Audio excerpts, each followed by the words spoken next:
নমস্কার বন্ধুরা, আশা করি সবাই ভালো আছেন। তো বন্ধুরা, এখন আমি শাকিব খানের তুফান সেই বিষয়ে কিছু কথা বলবো এবং তার পাশাপাশি শাকিব খানের আপকামিং দুটো ছবির বিষয়ে কথা বলবো।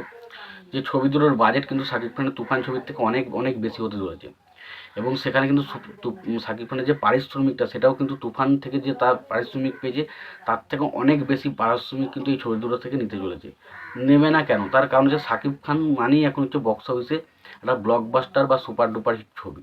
তো শাকিব খান মানেই ছবি বক্স অফিসে হিট হবে। তো সেরকম শাকিব খানের যদি এতটা ক্রেজ থাকে, শাকিব খান কেন প্রডিউসারদের হাত থেকে কেন টাকা চাইবে না বেশি? সেটা এটা তার জায়গা করে দিয়েছে তাকে এবং এটা এটা তার নেওয়াটা তার কী হলো, তার একটা হাত, তার একটা ব্যাপার রয়েছে, কারণ এটা তো অন্যরকম একটা ব্যাপার।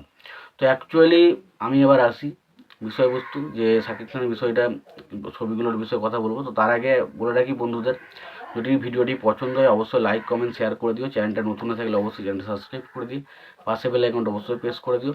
ভালো, এবার আসি মেন বিষয়বস্তুতে। তো শাকিব খানের তুফান ছবি, এই ছবির বক্স অফিসে অলরেডি সুপার ডুপার হিট হয়ে গেছে, অলরেডি ব্লকবাস্টার হিট হয়ে গেছে। এবার শুধুমাত্র ইন্ডাস্ট্রি হিটের পালা। তো এই ছবিটা আমাদের ইন্ডিয়াতে রিলিজ করছে এবং ইন্ডিয়াতে যবে থেকে রিলিজ করছে সবাই বলে যে ইন্ডিয়াতে নাকি শাকিব খানের ক্রেজ নেই। তো যবে থেকে তিনি এয়ারপোর্টে আমাদের এখানে এসেছেন, তো তারপরে তার যে আলাদা লেভেলের ক্রেজটা আমরা দেখতে পাচ্ছি, প্রায় মিডিয়াগুলো প্রায় তার উপরে উপচে পড়েছে এবং একটা দারুণ ভিড়। এবং সত্যি কথা বলতে, যে বলা হচ্ছে না কলকাতায় শাকিব খানের তুফান চলবে না, যারা বলছিল তাদেরকে বলছি এই ভিড়টা একটু দেখো এবং তাহলে বুঝতে পারবে যে শাকিব খানকে দেখার জন্য মানুষ কতটা এক্সাইটেড।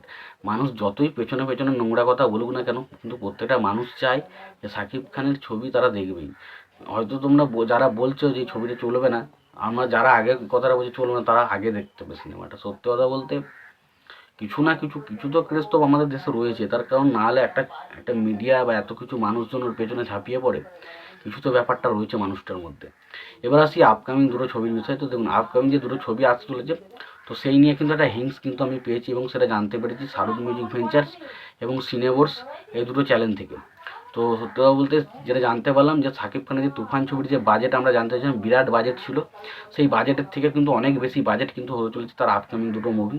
এবং সেই দুটো মুভির মধ্যে দরদ ছবিটার কথা আমি বলছি না, বাকি এমন দুটো ছবির কথা আসতে বলেছে, সেই ছবিগুলো এখন অলরেডি শুটিং হয়নি, শুটিং শুরু হতে চলেছে এরকম কিন্তু আপডেট আসছে। তবে কিন্তু তারা পরিচালক কারা হতে চলেছে সেই বিষয়ে তারা জানে, কিন্তু আমি কিন্তু জানি না। কিন্তু বাট তারা একটা কিন্তু মেনশন করেছে যে তারা বলতে চাইছে যে যে শাকিব খানের পরিচালক কারা তার নামটা না এখন আর রিভিল নাই করি, কিছুদিন পর অবশ্যই আপনারা অফিসিয়ালভাবে আপডেট আসবে তখন জানতে পেরে যাবেন।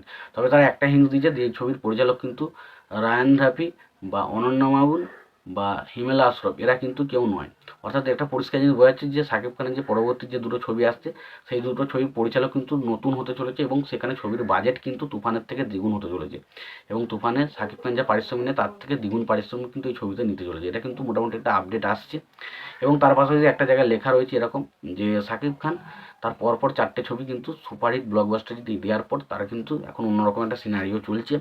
তো সেখানে তারা 4টে ছবির নাম বলেছে, একটা লিডার আমি বাংলাদেশ, প্রিয়তমা, তুফান এবং রাজকুমার। তার মধ্যে প্রিয়তমা ইন্ডাস্ট্রি রয়েছে এবং তার পাশাপাশি তুফান ছবিটা অলরেডি ইন্ডাস্ট্রির দিকে। তো সেই কারণে এখন যে কোনো প্রডিউসার তার উপর ভরসা রাখতে চলেছে এবং সেই কারণে একটা বিরাট বিগ বাজেট দুটো ছবি আসতে চলেছে এবং খুব শীঘ্রই এই ছবিগুলোর অ্যানাউন্সমেন্ট আসতে চলেছে। দেখা যাক ছবিগুলো কী হয় এবং কোন ছবিগুলোর অ্যানাউন্সমেন্ট হয় এবং সেই ছবির পরিচালক কারা হয় সেটা দেখার মতো বিষয় হবে। তো এই আপডেট দুটো নিয়ে তোমরা কতটা কি এক্সাইটেড অবশ্যই জানিও। ভিডিওটি পছন্দ হয়ে থাকলে লাইক কমেন্ট শেয়ার করে দিও। চ্যানেলটা নতুন হয়ে থাকলে অবশ্যই চ্যানেল সাবস্ক্রাইব করে দিও, পাশে বেল আইকনটা অবশ্যই প্রেস করে দিও। ভালো থেকো, সুস্থ থেকো, দেখা হচ্ছে পরে ভিডিওতে।